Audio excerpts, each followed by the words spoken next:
Hey everyone, welcome back to The Explainer. Today we are unpacking a really potent concept from our source text. It's called the architecture of self-sacrifice. Now, I absolutely love the use of the word architecture here. It tells us right away that we aren't just talking about, accidental habits or minor personality quirks. No, we're talking about something that is actively designed. It's built, it's maintained, and it is lived inside of every single day. We're essentially talking about the structural framework of human behavior. Which brings us to a pretty critical question. Who are you building for? Seriously, in the grand ongoing construction project of your daily life, whose needs are actually dictating the floor plan? Whose comfort gets prioritized when you're laying down the foundation of your time, your money, and your emotional energy?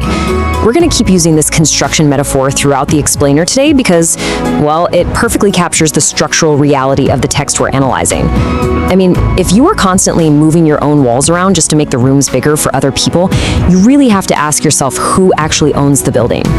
All right, let's move right into section 1, the blueprints of people-pleasing. So, when a master architect sets out to create a building, they obviously draft a blueprint based on a very specific set of rules and logic, right? Well, the core definition at play here distills down to a really similar dual reality. People-pleasing is defined as the act of always putting others first while neglecting oneself. Think about it.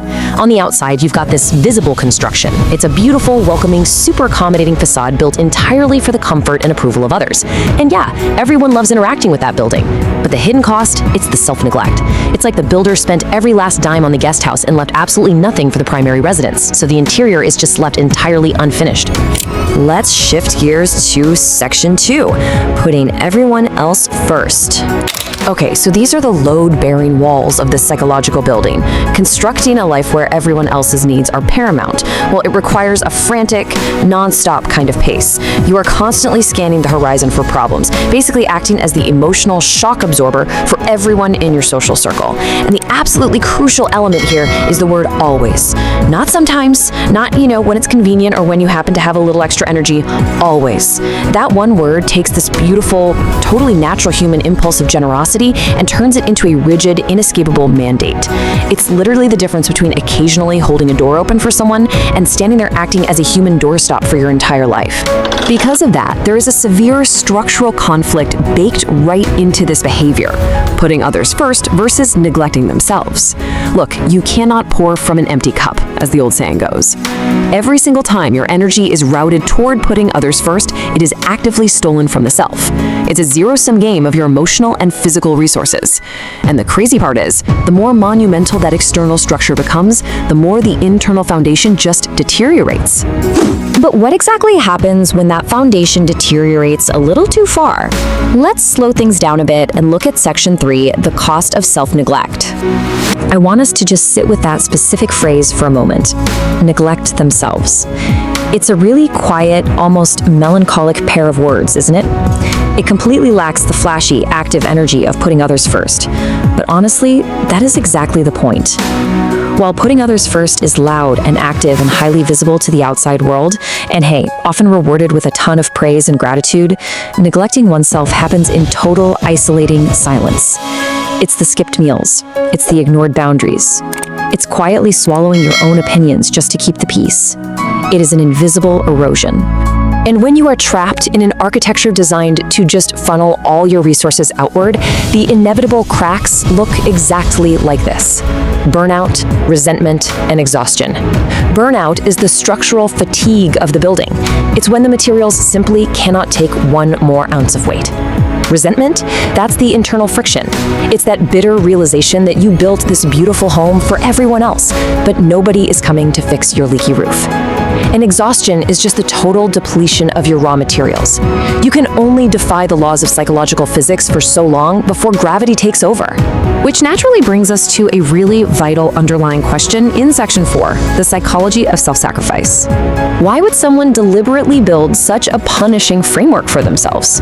Well, our source text specifically isolates this as a psychology. It doesn't call it a temporary phase or just some simple bad habit you can snap out of if you just had a little more willpower. Calling it a psychology implies something deeply ingrained, heavily reinforced, and operating on a totally subconscious level. The architecture of a people pleaser isn't built by accident. It is often built as a profound defense mechanism. For some, putting others first was the only way they ever learned to feel safe, valued, or worthy of love. The psychology acts as this invisible zoning law that dictates exactly where and how they are even allowed to build their self-worth. And this builds into an inescapable loop in real time. It goes like this. Step 1. You perceive others' needs. Your radar is constantly spinning, hyper-vigilant to the moods of everyone in the room. Step 2. You put them first. You immediately jump into action to solve the problem or soothe the tension, usually before anyone even asks. Step 3. You neglect your own needs. You just push down your own exhaustion and boundaries to make room for theirs. And step 4, the most dangerous part of the blueprint. You repeat it. It's this constant, exhausting momentum that never gives the person a single moment to stop and assess the structural damage they're doing to themselves. So, as we wrap up our analysis of this incredibly insightful text, I want to leave you with one final provocative thought to chew on. If your architecture is built on self-sacrifice, how long until the foundation cracks? It is a profound question of structural integrity that every single one of us has to answer for ourselves at some point.